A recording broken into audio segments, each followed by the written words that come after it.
Australia, Bharat এবং আফগানিস্তানকে হারানোর সামর্থ্য আছে বাংলাদেশের, বলছেন জাতীয় ক্রিকেট দলের সাবেক অধিনায়ক রকিবুল হাসান। কেমন হবে বিশ্বকাপের সুপার 8-এর লড়াই, সেই কথা শুনেছেন নাহিয়ান বিন জোসেফ।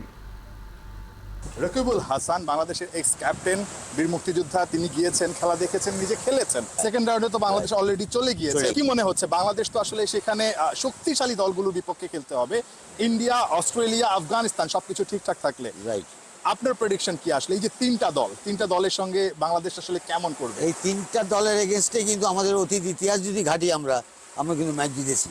এটা না যে আমরা অন্য ভার্সনে হয়তো জিতেছি, যাই জিতেছি। টি-20 ক্রিকেটটা এমন একটা ক্রিকেট, এটা হলো যাকে বলা হয় যে if you miss out 2 over, আপনি যদি মিস করে যান এখানে, তাহলে কিন্তু you could be in trouble. Because আপনার পার্থক্যটা বড় দল আর ছোট দলের মধ্যে খুব কম থাকে। তো কাজেই সেই জন্যই বলা হয়, এটাকে বলা হয় যে it could be anybody's game on a given day. অনেকেই কিন্তু ওয়েস্ট ইন্ডিজে এই খেলাটা হওয়ার কারণে, সুপার 8টা বা এই পর্বগুলো হওয়ার কারণে অনেকেই বাংলাদেশের সম্ভাবনা দেখছে উইকেট কন্ডিশন সবকিছু বিবেচনায়। আপনারও কি আসলে তাই মনে হচ্ছে কিনা? অ্যাবসলিউটলি, আপনি স্পট অন।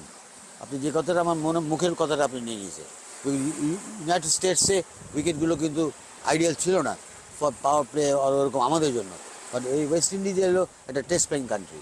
এখানকার উইকেটগুলো সবসময় ওইভাবে তৈরি করা হয়েছে, যেখানে ট্রু বাউন্স থাকবে, ব্যাটারদের জন্য একটু সুবিধা থাকবে, বোলারও সুবিধা, স্পিনাররা কিছুটা বাক পাবে, টার্ন পাবে, যে খুব বেশি স্লো হবে না, আপ অ্যান্ড ডাউন হবে না উইকেট।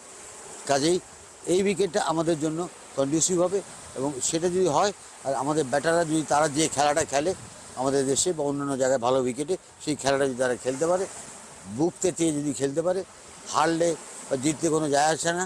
জিতলেও আমরা মানে এর থেকে আনন্দের কিছু থাকবে না। বাট হারলেও যদি আমরা লড়াই করে হারতে পারি। বাংলাদেশকে কোনো কারণে সেমিফাইনালে দেখছেন কিনা? আমি স্বপ্ন দেখতে পছন্দ করি, আমি স্বপ্ন চাই, কারণ ক্রিকেটে স্বপ্ন দেখতে হয়, আর স্বপ্ন না থাকলে কোনো কিছু হাসিল হয় না।